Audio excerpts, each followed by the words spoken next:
Hello student. तो आज हम लोग केमिकल काइनेटिक्स का 5वां लेक्चर पढ़ेंगे, integrated rate law for different order reaction. अब इंटीग्रेटेड रेट लॉ पढ़ने से पहले हमें ये समझ लेना होगा कि आखिर इंटीग्रेटेड रेट लॉ का जरूरत क्यों पड़ा, इससे हमें क्या चीज पता चलेगा। और ये इंटीग्रेटेड रेट लॉ अगर हम अलग अलग रिएक्शन का जान लेते हैं तो इससे हमें क्या निकालने में सहूलियत होगा। और ये बहुत इंपॉर्टेंट पार्ट है केमिकल काइनेटिक्स का, तो इसको हम लोग स्टार्ट करते हैं। अब जैसा देखिए, इंटीग्रेटेड रेट लॉ से पढ़ने से पहले हमें थोड़ा सा डिफरेंशियल रेट लॉ के बारे में जान लेना चाहिए। एक्चुअली डिफरेंशियल रेट लॉ हम लोग पढ़ चुके हैं, बस हम लोग नाम नहीं लिए थे, ठीक है। अब जैसे देखिए, अभी तक जो भी हम लोग पढ़े, ठीक है, रेट ऑफ रिएक्शन के बारे में, वो एक्चुअली डिफरेंशियल रेट लॉ ही था। तो हम लोग पहले ये डिफरेंस समझ लेते हैं कि आखिर डिफरेंशियल रेट लॉ और इंटीग्रेटेड रेट लॉ में क्या डिफरेंस है, इन दोनों में क्या एक दूसरे के साथ हम रिलेट कर पाएंगे।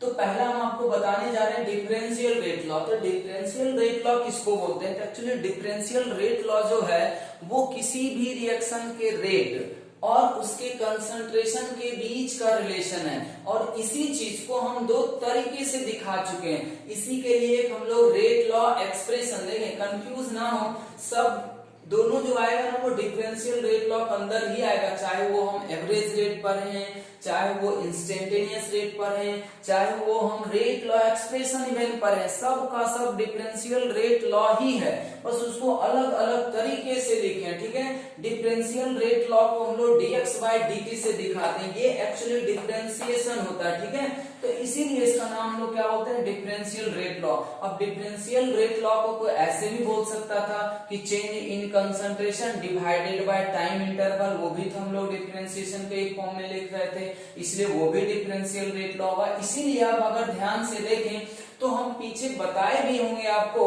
कि R बराबर K into concentration of reactant पे पावर n, इसको हम लोग बोलते थे रेट लॉ एक्सप्रेशन। और एक होता था R बराबर dx by dt। अब देखें तो यहाँ पे हम सबको इक्वल कर चुके हैं, और ऐसा हम लास्ट क्लास में एक सवाल भी बनाए थे, रेट कांस्टेंट का जब आपस में रिलेशन निकालना होता है तो उस समय हम लोग इसी एक्सप्रेशन का यूज करते हैं कि रेट लॉ एक्सप्रेशन से जो रेट का वैल्यू आएगा और कंसंट्रेशन के घटने के टर्म में जो हम लोग रेट लिखते हैं वो आपस में क्या कर देते हैं, इक्वेट कर देते हैं। तो ये एक्चुअली हमारे लिए नया नहीं है, लेकिन इंटीग्रेटेड रेट लॉ को समझने से पहले डिफरेंशियल रेट लॉ को समझना बहुत जरूरी होता है। अब इतना सबको पता होगा कि अगर आपको डिफरेंशियल रेट लॉ पता है तो अगर हमें इंटीग्रेटेड रेट लॉ निकालना है उसी को हम लोग क्या कर देंगे, इंटीग्रेट कर देंगे। अगर किसी भी रिएक्शन के डिफरेंशियल रेट लॉ को अगर हम इंटीग्रेट कर देंगे तो उस रिएक्शन का क्या आ जाएगा, इंटीग्रेटेड रेट लॉ आ जाएगा। अब सोचना ये है कि आखिर इंटीग्रेटेड रेट लॉ क्या बताएगा। डिफरेंशियल रेट लॉ तो हमें समझ में आ गया कि डिफरेंशियल रेट लॉ क्या है, मैं एक बार फिर से रिपीट कर देना चाहूंगा। डिफरेंशियल रेट लॉ जो है वो रेट ऑफ रिएक्शन और कंसंट्रेशन के बीच का रिलेशन होता है। अब इसे आप अलग अलग तरीके से लिख सकते हैं। तो रेट को हम लोग dx by dt भी लिख सकते हैं, या अगर कोई रिएक्शन समझे दिया हुआ है तो उसके स्पीशीज के घटने के रेट के टर्म में भी हम लिख सकते हैं। तो dx by dt के जगह पे आप सब्सटेंस के घटने का रेट और उसके कोएफिशिएंट के साथ जो हम लोग रिलेट करते हैं वैसे भी कर सकते हैं, ठीक है। तो ये हमारा डिफरेंशियल रेट लॉ था। तो ये तो ऑलरेडी हम पढ़ चुके हैं, फिर भी यहाँ पे हमें थोड़ा सा इसका नॉलेज होना चाहिए कि डिफरेंशियल रेट लॉ को हम ऐसे लिखते थे, इसीलिए हम यहाँ पे अभी बता रहे हैं। जिन लोगों ने प्रीवियस लेक्चर को नहीं देखा है वो पहले प्रीवियस का 4 लेक्चर देख लें। खैर चौथा लेक्चर में तुम लोग सवाल भी लिखे हैं, फर्स्ट 3 लेक्चर देख लें, उसके बाद ही आपको बात समझ में आ जाएगा। अब हम आते हैं, हमारा टॉपिक अभी करंट का जो है वो है इंटीग्रेटेड रेट लॉ। ये बहुत ही इंपॉर्टेंट है, इंटीग्रेटेड लॉ से सवाल हमेशा आता है। अब इसको हम कैसे निकालें, पहले तो हमें ये जानना होगा कि ये निकलेगा कैसे। फिर इसका मोटो समझेंगे कि अब अगर हमें किसी भी रिएक्शन का इंटीग्रेटेड रेट लॉ निकल गया है तब इसका यूज हम कैसे करेंगे, इससे हम क्या क्या चीज निकाल सकेंगे। तो पहले हम समझते हैं कि इंटीग्रेटेड रेट लॉ निकालेंगे कैसे। तो इंटीग्रेटेड रेट लॉ किसी भी रिएक्शन का निकालने का जो तरीका होता है वो ये है कि आप पहले उस रिएक्शन का डिफरेंशियल रेट लॉ लिख लें, फिर उसी को क्या कर दें आप इंटीग्रेट कर दें, तो आपका आ जाएगा इंटीग्रेटेड रेट लॉ। अब इंटीग्रेटेड रेट लॉ जो आएगा जब हम लोग डेराइव करेंगे तो आप देखिएगा अभी, लेकिन हम पहले ये बताना चाह रहे हैं कि जो भी इंटीग्रेटेड रेट लॉ आएगा वो हमें किस चीज के बारे में इंफॉर्मेशन देगा। तो अब किसी भी रिएक्शन का इंटीग्रेटेड रेट लॉ निकालने उसमें हमेशा क्या क्या चीज इन्वॉल्व होगा, तो उसका रिएक्टेंट का इनिशियल कंसंट्रेशन उसमें रहता है, दूसरा टाइम का इन्वॉल्वमेंट होगा, तीसरा रिएक्टेंट का किसी टाइम टी के बाद कितना कंसंट्रेशन बच जाएगा, बचा हुआ कंसंट्रेशन के बीच में ये रिलेशन होता है। तो हम यहाँ पे अब पढ़ने जा रहे हैं कि इंटीग्रेटेड रेट लॉ आखिर हमें क्या बताता है। तो इंटीग्रेटेड रेट लॉ में क्या क्या चीज इन्वॉल्व होगा, रिएक्टेंट का इनिशियल कंसंट्रेशन, उसके बाद आपका आ जाएगा concentration after time T, reactant का ही, और फिर टाइम आएगा। ये तीन चीज के बीच का रिलेशन होता है, चाहे आप किसी भी तरह के इक्वेशन के लिए इंटीग्रेटेड रेट लॉ निकाल लें। तो पहले तो इतना बात सबको समझ में आ जाना चाहिए। अब सोचें कि अगर किसी भी रिएक्शन का इंटीग्रेटेड रेट लॉ निकल गया तो उससे हम कैसे कैसे सवाल को बना पाएंगे, ठीक है।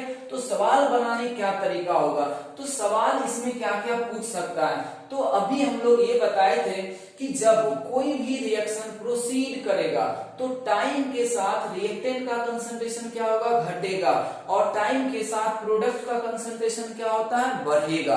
अब हमें यही निकालना होगा कि आखिर कितने टाइम के बाद रिएक्टेंट का कंसंट्रेशन इनिशियल वैल्यू से घट के किसी पार्टिकुलर वैल्यू तक हो जाएगा। एक तो टाइम निकालना होगा, जैसा कि हम अगर एक एग्जांपल के थ्रू आपको समझाएं तो हम ये कह सकते हैं कि अगर मान लीजिए कि इनिशियल कंसंट्रेशन रिएक्टेंट का कितना है, 10 मोल पर लीटर है, ठीक है। अब कहता है क्या कि कितना टाइम लगेगा इसको आधा हो जाने में। मान लीजिए कि 10 से घट के इसको कितना कर जाना है, 5 हो जाना है। तो अब बताइए कि कितने टाइम में ये 5 हो जाएगा। तो जब भी ऐसा सवाल आए ना कभी भी काइनेटिक्स के अंदर, तो समझ जाए कि इस रिएक्शन का पहले हमें इंटीग्रेटेड रेट लॉ का एक्सप्रेशन यूज करना पड़ेगा। बिना एक्सप्रेशन यूज किए हुए ये सवाल नहीं बन सकता है, क्योंकि ये कंसंट्रेशन और टाइम के बीच का रिलेशन पूछा जा रहा है, और ये चीज इंटीग्रेटेड रेट लॉ से ही इक्वेट किया जा सकता है। दूसरा, इसका उल्टा सवाल भी हो सकता है, आपको पूछा जा सकता है क्या कि मान लीजिए कि कोई एक रिएक्शन है, ठीक है। अब इसमें क्या करेगा, आपको टाइम दे देगा, कहेगा इनिशियल कंसंट्रेशन जो है वो 10 मोल से शुरू किए हम लोग, तो बताइए 10 सेकंड के बाद कितना कंसंट्रेशन इसका घट जाएगा। तो इस तरीके का जितना भी सवाल होगा वो सब का सब इंटीग्रेटेड रेट लॉ इक्वेशन से ही बन सकता है। इसीलिए इंटीग्रेटेड रेट लॉ एक्सप्रेशन को पढ़ना हमारे लिए बहुत ज्यादा जरूरी होता है। अब देखें एक चीज में और इम्पोर्टेंट बात आएगा।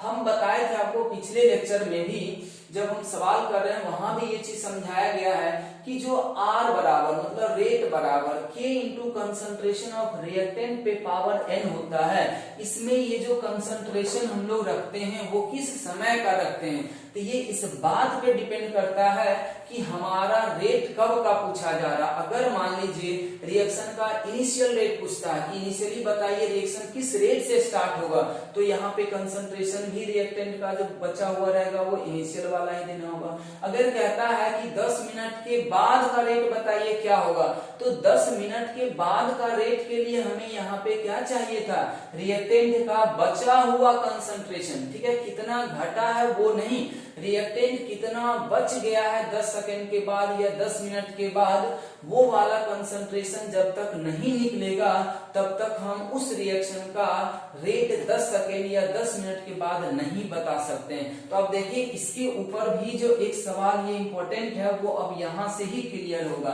अब आपको क्या करना है, इंटीग्रेटेड रेट लॉ को पढ़ा दिया जाएगा। आप उससे क्या करेंगे, किसी भी टाइम t के बाद किसी भी पार्टिकुलर रिएक्टेंट का आप कंसंट्रेशन बता सकते हैं। अब अगर कंसंट्रेशन किसी टाइम पे निकाल सकते हैं तो क्या हम रेट किसी टाइम के बाद नहीं बता सकते हैं, ये बता सकते हैं। तो इंटीग्रेटेड रेट लॉ इन सब चीजों के लिए बहुत ज्यादा इंपॉर्टेंट हो जाता है। तो यहाँ पे वही सारा चीज हम लोग लिख रखे हैं, हम एक बार आपको समझा चुके हैं।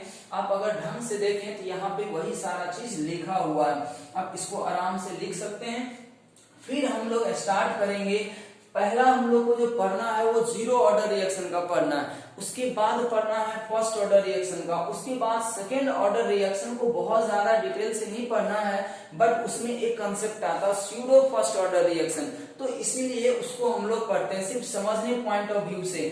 इंटीग्रेटेड रेट इक्वेशन जो है सेकेंड ऑर्डर रिएक्शन का वो उतना ज्यादा यूज नहीं होगा, ठीक है। ज्यादातर हमारे लिए इंपॉर्टेंट है जीरो ऑर्डर रिएक्शन और फर्स्ट ऑर्डर रिएक्शन। तो जीरो ऑर्डर रिएक्शन में कितनी तरह का पॉसिबिलिटी हो सकता है वो हम लोग पहले देख लेंगे, फिर हम लोग आएंगे फर्स्ट ऑर्डर रिएक्शन में। तो अभी जब हम लोग स्टार्ट करने जा रहे हैं जीरो ऑर्डर रिएक्शन का इंटीग्रेटेड रेट लॉ निकालेंगे, तो हम बहुत ही सिंपल इक्वेशन पहले कंसीडर करेंगे। मतलब अब इसमें सिंपल इक्वेशन का मतलब वही हुआ, एक रिएक्टेंट लेना, ये भी ध्यान रखना। इसमें ज्यादातर जो सवाल आपको मिलेगा वो single reactant with coefficient 1, single coefficient भी होगा और रिएक्टेंट भी 1 ही होता है। अगर मान लिया जाए एक से ज्यादा रिएक्टेंट हो जाए, कोफिशिएंट एक से ये एक के अलावे कोई दूसरा हो जाए, तब हम लोग किस तरीके से करते हैं, तो ये सारा चीज हम लोग पढ़ेंगे।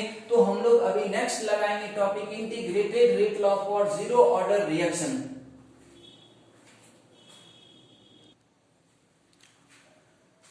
अब जैसे देखें जीरो ऑर्डर रिएक्शन के लिए हम लोग सारा चीज निकालने की स्टार्टिंग करते हैं। तो जीरो ऑर्डर रिएक्शन आखिर हम कहते हैं किसको हैं, ठीक है। तो जीरो ऑर्डर रिएक्शन को हम कैसे डिफाइन कर सकते हैं, तो हम कहते हैं कि ऐसे रिएक्शन जिसका रेट जो है वो कंसंट्रेशन ऑफ रिएक्टेंट के जीरो पावर पे डिपेंड करता है, उसको हम लोग क्या बोलते हैं, जीरो ऑर्डर रिएक्शन। अब सोचिए जीरो पावर का मतलब क्या हो जाएगा, 1 हो जाएगा।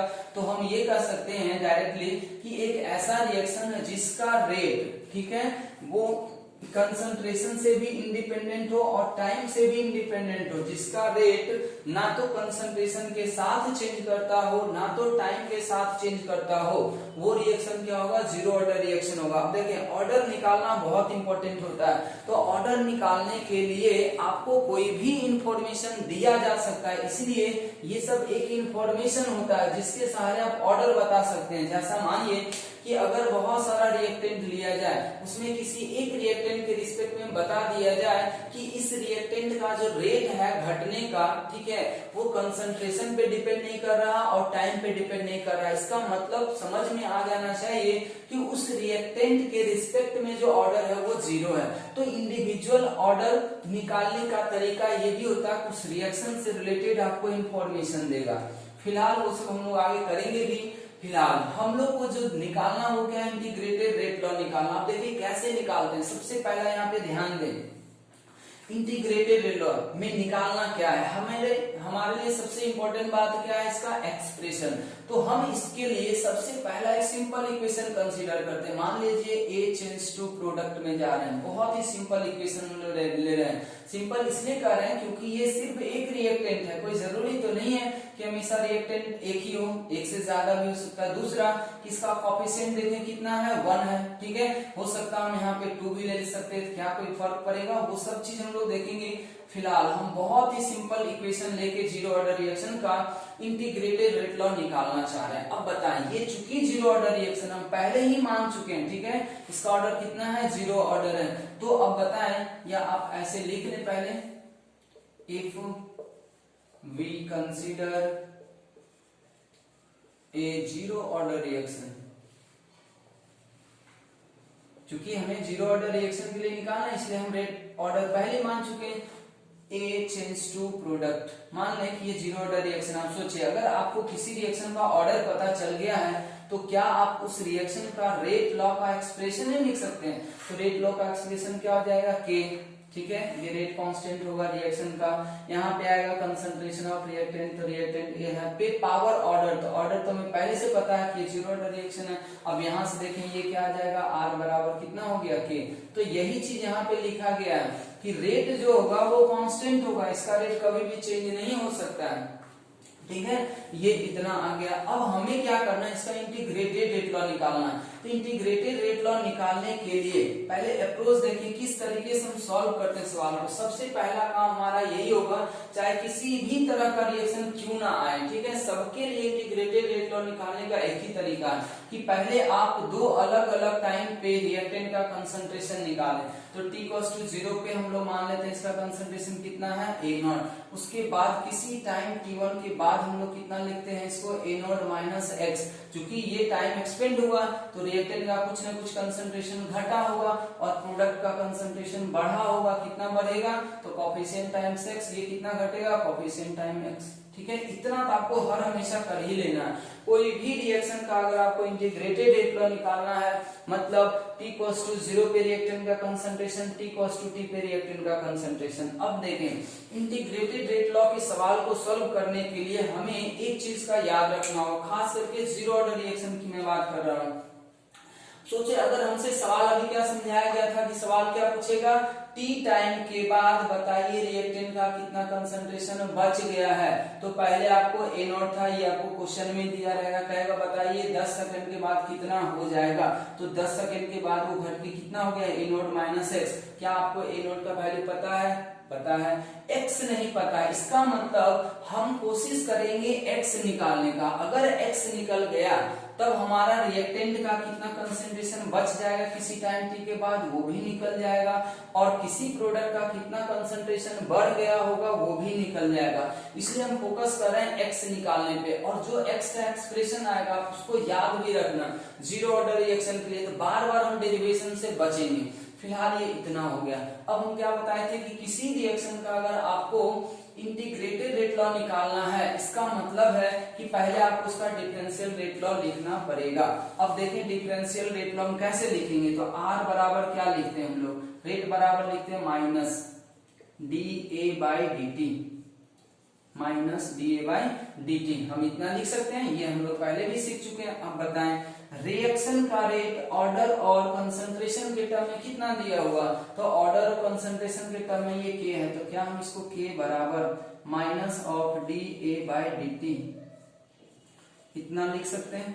हमेशा यही काम करना होगा, पहले आप रिएक्शन का डिफरेंशियल रेट लॉ लिख लें, फिर R का जो एक्सप्रेशन है इंटीग्रेटेड रेट लॉ एक्सप्रेशन से उससे रख दें, उसके बाद इसको इंटीग्रेट करके आप सॉल्व कर दें। अब यहां से देखिए हम क्या करेंगे, इसको k बराबर, ठीक है, माइनस d बाई dt, इसका वैल्यू निकाल लेते हैं। क्यों, क्योंकि हम दो अलग अलग टाइम पे कंसंट्रेशन तो कैलकुलेट कर ही चुके थे।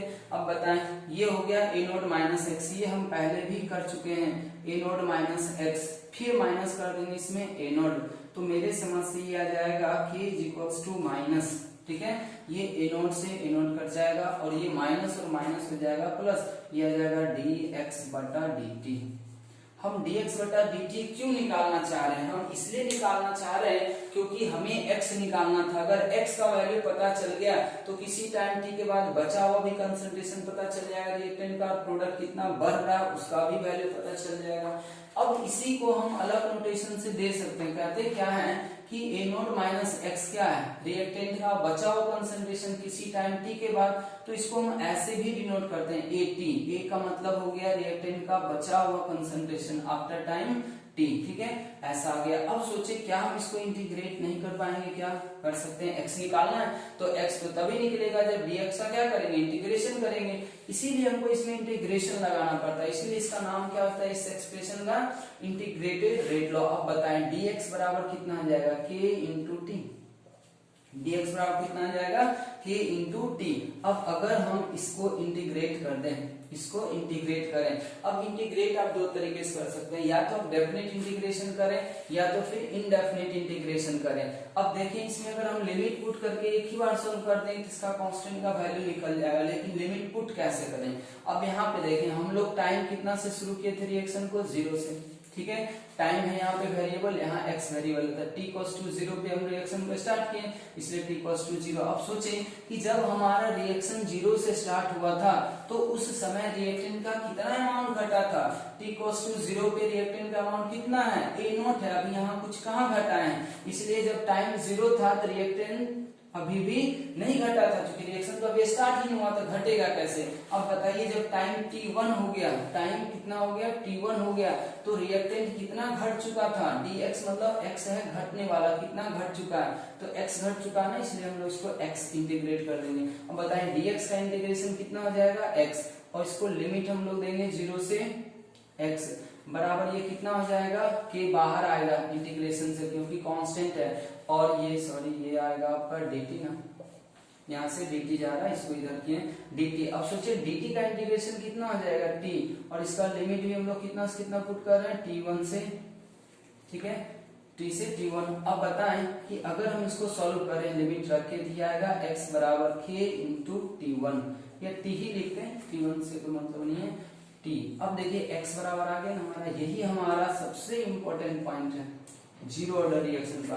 अब अगर हम इतना याद रख लें, ठीक है, कि सिर्फ ये बात हमेशा किसके लिए वैलिड होगा, सिर्फ जीरो ऑर्डर रिएक्शन में ये चीज यूज करना आपको only for zero order reaction. अभी हम लोग पढ़ भी रहे हैं लेकिन हम आगे के लिए लिख दे रहे हैं ओनली फॉर जीरो ऑर्डर। ये रिलेशन जो है x का k और t के बीच में, ये सिर्फ और सिर्फ आपको जीरो ऑर्डर रिएक्शन में ही देखने को मिलेगा, दूसरा रिएक्शन में ये ऐसा नहीं आएगा। अब अगर हम इसको याद रख लें डायरेक्ट तो बार बार इतना करने का जरूरत नहीं होगा। अब हमारा सवाल बहुत आराम से बन जाएगा।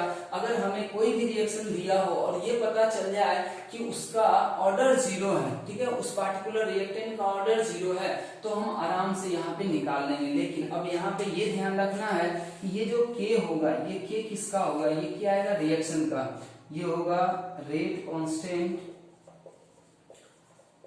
Constant of reaction. ये किसका होगा, रेट कांस्टेंट रिएक्शन का।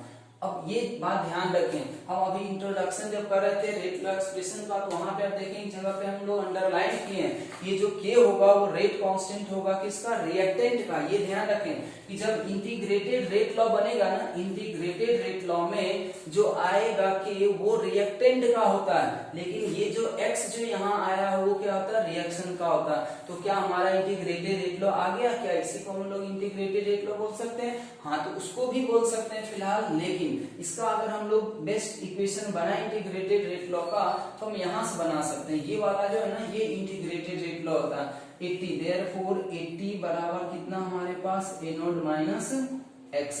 अब यहाँ पे अगर हम लोग लिखें 80 is equals to a naught minus, ये आ जाएगा x का वैल्यू कितना, kt, a naught minus kt। ये हमारे लिए सबसे इंपॉर्टेंट इक्वेशन हो गया। इसी को हम लोग बोलते हैं इंटीग्रेटेड रेट लॉ। तो इसको हम लोग बोलेंगे this is the integrated rate law expression. ये है इंटीग्रेटेड रेट लॉ एक्सप्रेशन। अब ये जो टर्म है इसको याद रखना, ये बहुत इंपॉर्टेंट इक्वेशन है। जीरो ऑर्डर रिएक्शन का जितना भी सवाल होगा, फर्स्ट ये इंटीग्रेटेड रेट लॉ से रिलेटेड वो इस इक्वेशन से ही बनेगा। और कैसा सवाल आपको पता चलेगा कि इंटीग्रेटेड रेट लॉ है, तो हम पहले ही बता चुके हैं कि आपको टाइम देगा, कंसंट्रेशन निकालना होगा। अगर कंसंट्रेशन दे रखा है, टाइम निकालना है, तो समझ जाइए कि आप इंटीग्रेटेड रेट लॉ में हैं, मतलब इंटीग्रेटेड रेट लॉ इक्वेशन को यूज करना होगा। तो या तो डेरिवेशन आप याद रखें, लेकिन बार बार डेराइव कीजिएगा, टाइम लगेगा। इससे बढ़िया क्या है कि आपको एक बार डेरिवेशन करके दे दिया गया है, समझ में बात आ गया। आप इसको सिर्फ याद रखें कि 80 बराबर a नॉट माइनस 80 होगा, और इसमें क्या क्या चीज चेंज करना है ये हम यहाँ पे देखेंगे कि इस एक्सप्रेशन में x बराबर kt में जो k आएगा वो रिएक्शन का k आएगा, लेकिन 80 बराबर a नॉट माइनस kt जब आप लिखेंगे तो यहाँ पे आएगा रेट कांस्टेंट किसका, रिएक्टेंट का, रेट कांस्टेंट ऑफ रिएक्टेंट। हम ऐसा क्यों बोल रहे हैं इसका आपको पता चलेगा अभी थोड़ा देर में, ठीक है। इसको आप यहाँ तक लिख लें, यहाँ तक सबको समझ में आ गया। अब सोचिए कि अगर इसी में हम यहाँ पे कोएफिशिएंट 1 ना लेके 2 कर देते, मान ली इतना सब आपको समझा दिया गया और एग्जाम में यहाँ पे 2h टेंड्स टू प्रोडक्ट पे सवाल आ गया, क्या बताइए किसी टाइम t के बाद रिएक्टेंट का कितना कंसंट्रेशन बचेगा, तो क्या आप अभी भी A0 माइनस KT बोलेंगे या कुछ और बोलना होगा। तो हमें ये देखना है कि जीरो ऑर्डर ही रिएक्शन रखेंगे, लेकिन ए के रिस्पेक्ट में ऑर्डर जीरो ही रहेगा, लेकिन यहाँ पे कोएफिशिएंट हम चेंज कर देते हैं, तब देखते हैं क्या रेट लॉ एक्सप्रेशन में कुछ फर्क, ये इंटीग्रेटेड रेट लॉ में कुछ फर्क पड़ता है या नहीं पड़ता है। तो हम लोग अब दूसरा एक्सप्रेशन इसी को देखते हैं। फिलहाल आप इस एक्सप्रेशन को याद रखें कि A0 माइनस KT, ये AT बराबर क्या हो जाएगा, A0 माइनस KT। पहले हम AT, A0 और KT के बारे में लिख देते हैं, फिर ये एक्सप्रेशन हम लोग डेराइव करते हैं।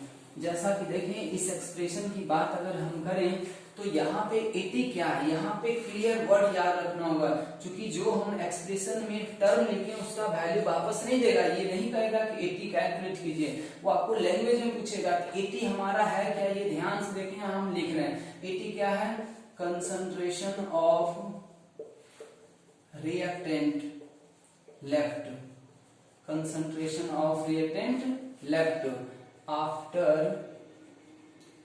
Any time, after any time t, किसी टाइम t के बाद रिएक्टेंट का कितना कंसंट्रेशन बच गया है, ये सब टर्म पे ध्यान देंगे। बचा हुआ कंसंट्रेशन है, कितना घट गया है वो नहीं है, बचा हुआ कंसंट्रेशन ये बताया जा रहा है इससे।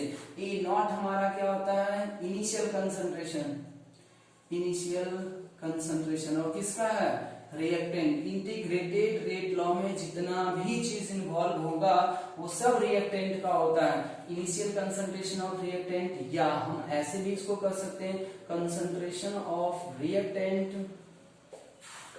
एट t इक्वल्स टू 0, या इसी को कोई ऐसे भी बोल सकता है कि concentration at the start, at the start of reaction. ये सब टर्म यूज हो सकता है।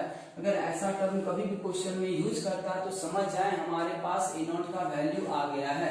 t यहाँ पे क्या हो गया, t है हमारा टाइम, t है टाइम, और k जो लिखा हुआ वो तो लिख ही दिए हम लोग वहां पे, फिर भी हम यहाँ एक बार लिख देना चाहेंगे, रेट कांस्टेंट ऑफ रिएक्टेंट, ये चीज ध्यान रखना है, रेट कांस्टेंट ऑफ रिएक्टेंट। और अगर आपको समझ में आ रहा हो तो हम इतना भी लिख सकते हैं कि के रिएक्टेंट, के रिएक्टेंट, किसी रिएक्टेंट का के कैसे निकालते हैं, तो इसमें लिखते हम लोग थे के रिएक्शन, के रिएक्शन इनटू स्टोइकियोमेट्रिक कोएफिशिएंट।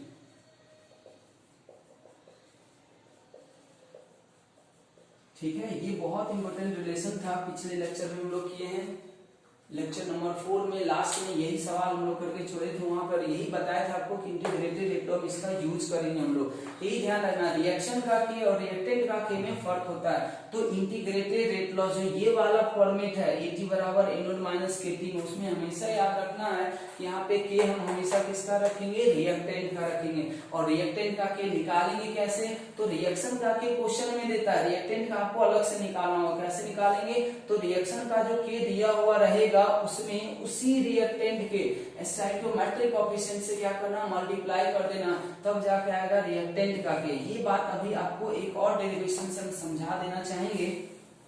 जैसा कि हम अभी बोल रहे थे कि अगर इसी रिएक्शन में, अगर मान लीजिए हम सेकेंड एक्सप्रेशन को लेके समझते हैं, ठीक है, अगर मान लीजिए कोई कहता है 2 चेंज टू प्रोडक्ट, ठीक है, 2A चेंज टू प्रोडक्ट, कहेगा क्या कि इसका जो रेट लॉ एक्सप्रेशन है वो ऐसा दिया हुआ। अब बताएं क्या ये अभी भी जीरो ऑर्डर रिएक्शन नहीं है, क्योंकि ऑर्डर इसका हम लोग जीरो लिए हैं, तो ये जीरो ऑर्डर रिएक्शन हो गया। अब कोई कह रहा है बताइए इसका इंटीग्रेटेड रेट लॉ कितना होगा, क्या हम अभी भी AT equals to A0 minus KT लिख सकते हैं या कुछ चेंज आ जाएगा, तो हम पहले चेंज देख लेते हैं, फिर बाद में हम आपको समराइज करके बता देंगे फाइनली करना क्या। अगर कोएफिशिएंट कुछ भी हो तो ये नहीं कि हम बार बार उसके लिए डेरिवेशन करेंगे, इक्वेशन यही रहेगा, AT equals to A0 minus KT ही रहेगा, बस उसमें हम लोग थोड़ा सा ध्यान देंगे कि कोएफिशिएंट अगर 1 नहीं होता है तब उसमें क्या चेंजिंग आएगा। ऐसे AT equals to A0 minus KT हम हमेशा याद रखेंगे और x बराबर KT को भी याद रखना है। अब जैसे यहाँ पे देखें, इसको हम लोग वापस फिर से वही दो तरीके सॉल्व करते हैं। t इक्वल्स टू 0 पे इसका इनिशियल कंसंट्रेशन मान लें A0, ये कितना हो जाएगा 0, अगर हम t इक्वल्स टू टी की बात करते हैं या किसी समय t1 की बात करते हैं तो इसमें घटेगा, कितना घटेगा, a0 माइनस 2x घटेगा। ये कितना बढ़ेगा, ये अभी भी x ही बढ़ेगा, ठीक है। अब बताएं कि अगर हम इसका इंटीग्रेटेड रेट लॉ निकालना चाहें, पहले इसका डिफरेंशियल रेट लॉ लिखना होगा। तो इसका डिफरेंशियल रेट लॉ अगर हम लोग लिखें क्या लिखना होगा, 2 है कोएफिशिएंट तो 1/2 करना होगा into minus of dA by dt। देखिए उतना ही काम करना है, करना हमेशा उतना ही है, ठीक है। बस इसको हम लोग थोड़ा ढंग से करें, आंसर अपने आप आ जाएगा। अब देखें r को हम वापस इससे रख देंगे तो ये तो हमेशा के ही बन जाएगा 1/2 इंटू, अब बताएं माइनस, ठीक है। अब अगर हम d बाय dt को वापस सॉल्व करें जैसे पहले किए थे तो ये कितना हो गया, a0 माइनस 2x, ठीक है, माइनस a0, फिर वापस ये देखिए कट जाएगा, ठीक है। हम अब वापस यहाँ पे लिख रहे हैं, सभी लोग ध्यान से देखें तो ये आ जाएगा k is equals to 1/2 into, ये देखिए कितना रहा 2 into dx by dt, 2 into dx by dt। अब देखिए कहानी क्या रहा, ये यहाँ से यहाँ वापस क्या हो गया, ठीक है, ठीक है। अब ये वापस फिर से आपका वही मिला dx is equals to k into dt। अब इसको हम पीछे जैसे किए इंटीग्रेशन उसी तरीके से कर देते हैं, हम इसको डायरेक्ट लिख देते हैं। पीछे अच्छी तरीके से समझा चुके हैं कि लिमिट वगैरह कैसे पुट करते हैं। मेरे अनुसार kx इक्वल्स टू kt। अब देखिए यही चीज हम बता रहे थे, अगर आप ये याद रख लेना कि जीरो ऑर्डर रिएक्शन के लिए x का वैल्यू हमेशा kt ही आएगा, चाहे रिएक्टेंट का कोएफिशिएंट कुछ भी क्यों ना हो। अगर एक रिएक्टेंट है और उसके रिस्पेक्ट में ऑर्डर 0 दिया हुआ है तो कोएफिशिएंट कुछ भी क्यों ना हो, x का वैल्यू हमेशा कितना आना है, kt ही आना है। अब सोचो अगर आपको एक बार x मिल जाएगा तो आप सब चीज निकाल सकते हो। अगर कोई पूछता है a का वैल्यू बताइए t टाइम के बाद तो a0 माइनस 2 इंटू x की जगह पे क्या रख देते हैं, kt। कोई कहता है कि बताइए प्रोडक्ट का कंसंट्रेशन कितना होता है तो सीधा क्या कर देते हैं, kt। अगर मान लीजिए यहाँ भी कोएफिशिएंट चेंज होता 3 हो जाता तो यहाँ पे हम लोग कितना लिखते 3x लिखते, तो उतना ही टाइम में प्रोडक्ट p कितना बढ़ जाता तो 3 इंटू एक्स मतलब 3 इंटू kt।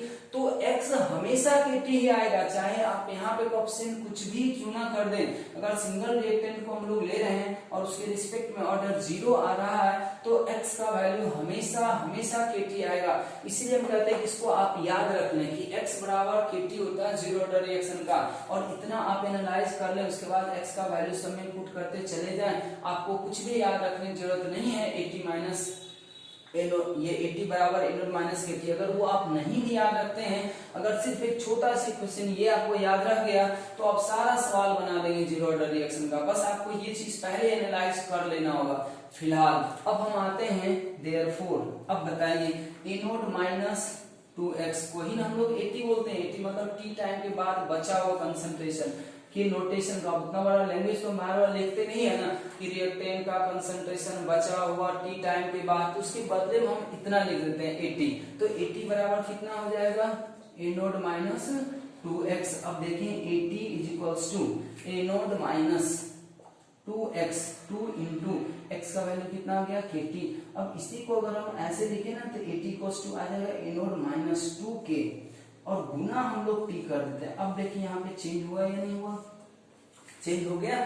तो हम इसीलिए बोलते हैं कि या तो आप x इक्वल्स टू kt याद रखें, इतना एनालाइज कर लें, उसके बाद सब जगह पे x का वैल्यू रख दें, आपका आंसर आ जाएगा। या अगर आप इस एक्सप्रेशन को यूज करना चाहते हैं, ज्यादातर लोग इसी एक्सप्रेशन को याद रखते हैं जीरो ऑर्डर रिएक्शन के लिए कि a0 equals to a0 minus kt या ct equals to c0 minus kt, अलग अलग फॉर्मेट में याद हो सकता है लेकिन आएगा तो इसी तरीके से। लेकिन अब वहां पे उनसे गलती यही हो जाता है कि क्लास में इस तरह से बता दिया जाता है 80 equals to a0 minus kt।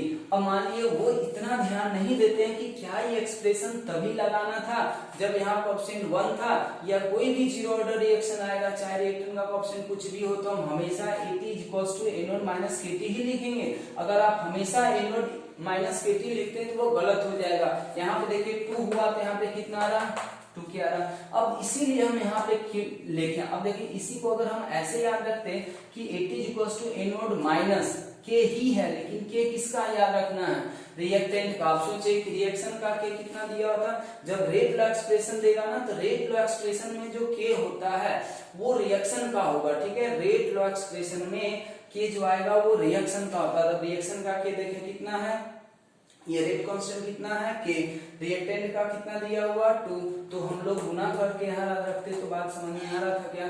तो इसीलिए अगर आप इसको याद रखते हैं तो यहाँ हमेशा याद रखें कि के जो होगा वो रिएक्टेंट का होगा, इसीलिए रिएक्टेंट का जितना कोएफिशिएंट है रिएक्शन के में मल्टीप्लाई करके यहाँ पे रखना, तो आपका आंसर हमेशा आएगा। तो ये जीरो ऑर्डर रिएक्शन का इंटीग्रेटेड रेट लॉ हो गया।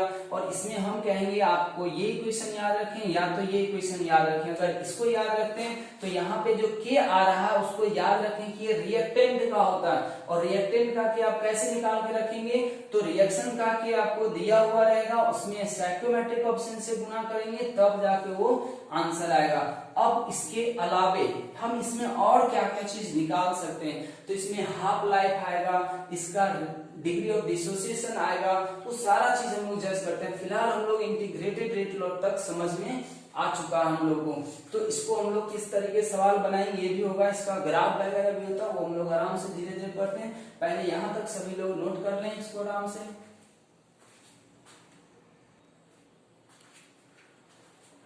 अब देखें, अगर मान लिए गैसियस फेज रिएक्शन होगा तो गैसियस फेज रिएक्शन के लिए भी हम इंटीग्रेटेड रेट लॉ लिख सकते हैं, Pt = P0 - KT, जहां कंसंट्रेशन वहां पार्शियल प्रेशर हो जाएगा। अब यहां से ध्यान रखें, ये एक टर्म आता है हाफ लाइफ। हाफ लाइफ किसी भी रिएक्शन का क्या होगा, तो डेफिनेशन सभी रिएक्शन के लिए सेम ही आता है, लेकिन उसका एक्सप्रेशन जब निकालिएगा तो ऑर्डर के ऊपर डिपेंड करता है, किसी का कुछ आएगा किसी का कुछ आएगा। तो हम हाफ लाइफ का पहले आपको डेफिनेशन लिख रहे हैं, जैसे लिखा हुआ कि time in which 50% of the reaction gets completed. Half life किसी भी रिएक्शन का एक ऐसा टाइम होता है जितने टाइम में आधा रिएक्शन खत्म हो गया होगा। आधा रिएक्शन खत्म हो जाने मतलब रिएक्टेंट आप जितना से शुरू किए थे, जितना अमाउंट से शुरू किए थे, वो अमाउंट घट के कितना हो चुका है, आधा हो चुका है। तो बताना है कि वो टाइम कितना लगेगा, आधा होने में कितना टाइम लगेगा। तो हम पहले भी आपको बता चुके हैं कि कोई भी टाइम निकालना हो पार्टिकुलर रिएक्टेंट के लिए कि इतना से इतना कंसंट्रेशन होने में कितना टाइम लगेगा, तो वो सब चीज कहां से निकलता है, इंटीग्रेटेड रेट लॉ से ही निकलता है। तो अभी हम फिलहाल जीरो ऑर्डर रिएक्शन के लिए निकालना चाह रहे हैं हाफ लाइफ, इसीलिए हम इंटीग्रेटेड रेट लॉ भी किसका लगाएंगे, हाफ लाइफ, ये जीरो ऑर्डर रिएक्शन का ही लगाएंगे। बताएं At = कितना जाएगा, A0 - K × T। ये है इंटीग्रेटेड रेट लॉ, क्योंकि इंटीग्रेटेड रेट लॉ से ही निकलेगा। अब सोचिए हमको कैसा टाइम निकालना, हाफ लाइफ निकालना, for half life, half life आधा जिंदगी इसका खत्म हो चुका हो। अब देखिए हाफ लाइफ का क्या मतलब है, इसको दिखाते हैं हम T 1/2 से, या परसेंटेज में कन्वर्ट कीजिएगा तो T 50% हो जाए, 1/2 गुना 100। फ्रैक्शन को परसेंटेज में कंप्लीट करने के लिए 100 से मल्टीप्लाई करते हैं, तो 1/2 गुना 100 कर देंगे 50 आ जाएगा। अब देखें फॉर हाफ लाइफ के लिए क्या करना है, 80 का वैल्यू निकालना होगा हमें। 80 कितना होगा, वो डेफिनेशन से निकालेंगे। 80 क्या होता है, रिएक्टेंट का बचा हुआ कंसंट्रेशन। अब बताएं पहले कितना था, A0 था। हाफ लाइफ मतलब ऐसा टाइम हुआ जितना आधा घट चुका होगा, तो अब A0 पहले था, अब इसका आधा घट चुका है, तो बचा कितना होगा, तो A0 पहले था, इसका कितना घट चुका, आधा घट चुका है, तो A0 में A0/2 को घटाएंगे तब जाके ये बचा हुआ आ जाएगा हाफ लाइफ टाइम पे, तो ये A0 हो गया। इसका मतलब कि अगर 80 के जगह पे A0/2 पुट कर देते हैं तो T के जगह पे T हाफ हो जाएगा। तो हम यहाँ से ये कर सकते हैं, therefore A0/2 = A0 - K × T के जगह पे हमें क्या रखना पड़ेगा, 1/2। अब देखें अगर हम इसको इधर ले आए, इसको इधर ले जाए, तो ये आपको मिलेगा K × T 1/2 बराबर A0/2। A0 में A0/2 को घटाएंगे, A0/2 आएगा। अब देखिए यहाँ से T हाफ बराबर कितना आ गया, A0/2K, A0/2K। अब यहाँ भी आपको ध्यान रखना होगा, ये जो K आया है ये सब में गलती होता है। ये जो K आया है ये K किसका रहा होगा, रिएक्शन का रहा होगा, ये उस पार्टिकुलर रिएक्टेंट का रहा होगा जिसका कंसंट्रेशन आधा हो रहा। ये यहाँ भी हम लोग यही याद रखेंगे कि K जो होगा वो क्या हो जाएगा, ये K रेट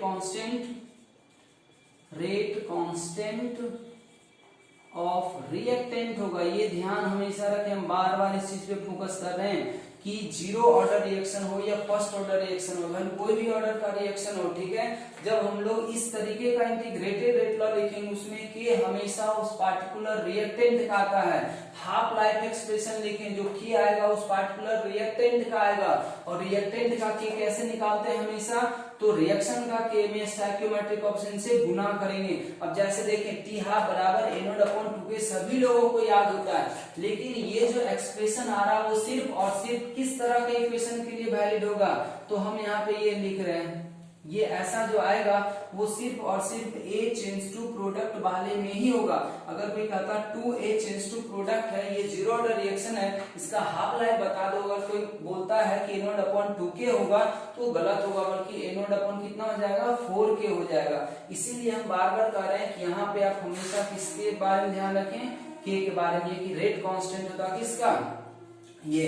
अब कोई इसमें अलग अलग कोई भी टाइम पूछ सकता है, जस्ट इंपोर्टेंट के लिए हम लोग हाफ लाइफ डिफाइन किए।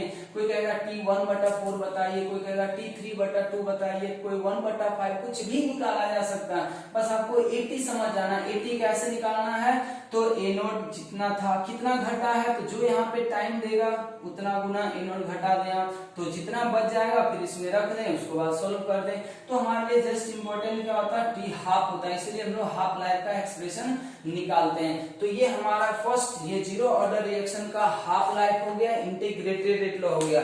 तो अगर हम इसको अब एक समराइज करें, जितना भी चीज बताया गया, तो आपको फिलहाल इतना ही याद रखना आज के लेक्चर से कि इंटीग्रेटेड रेट लॉ का जीरो ऑर्डर रिएक्शन का इंटीग्रेटेड रेट लॉ क्या होता है। इसमें दो बात याद रखिए कि जीरो ऑर्डर रिएक्शन के लिए x का वैल्यू हमेशा कितना आएगा, kt आएगा।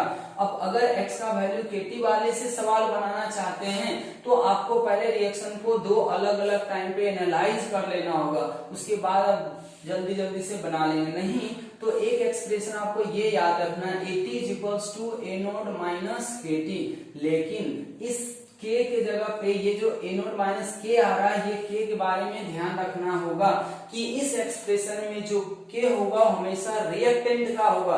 तो अब हम देखिए एक्सप्रेशन किसके लिए याद कर रहे हैं, जब रिएक्टेंट का कोएफिशिएंट 1 हो, लेकिन अगर हम रिएक्टेंट का कोएफिशिएंट 1 वाले के लिए ये एक्सप्रेशन याद किए हैं, तो अब रिएक्टेंट का कोएफिशिएंट कुछ भी क्यों ना आ जाए, हम एक्सप्रेशन यही लगाएंगे, बस इस k के जगह पे हमें क्या पुट करना है, रिएक्टेंट का k पुट करना। और रिएक्टेंट का k आप निकालेंगे कैसे, तो रिएक्शन के k में उस रिएक्टेंट को कोएफिशिएंट से मल्टीप्लाई करना होगा। ये तीन इक्वेशन, ये दो और एक ये वाला, कि एनोड अपॉन कितना हो जाएगा 2k, एनोड का ये डायरेक्टली प्रोपोर्शनल है। ये सारा चीज हम देखेंगे। अगर आप देखें तो ये लीनियर एक्सप्रेशन होता है, ये क्या है, लीनियर एक्सप्रेशन। जब हम लोग ग्राफ पढ़ेंगे तो सारा बात जज करेंगे। ये यहाँ पे आ रहा है, यहाँ भी आप ध्यान रखेंगे कि ये जो k है वो किसका होगा, रिएक्टेंट का होगा। ये किसका था, रिएक्टेंट का था। ये भी k जो है वो किसका होगा, रिएक्टेंट का होगा। और इसमें जो k होगा वो किसका होगा, रिएक्शन का होगा। तो ये तीन इक्वेशन आप अगर जीरो ऑर्डर रिएक्शन के लिए याद रख लेते हैं तो हर एक तरह का सवाल आप इससे बना सकते हैं, ठीक है। तो अगले लेक्चर में हम लोग इसके ये डिग्री ऑफ डिसोसिएशन के बारे में पढ़ते हैं, फिर इसी सब इक्वेशन से रिलेटेड हम लोग ग्राफ ड्रॉ करेंगे, फिर इसका कुछ कैरेक्टरिस्टिक्स देखेंगे जीरो ऑर्डर रिएक्शन का, फिर उससे रिलेटेड हम लोग सवाल करते हैं।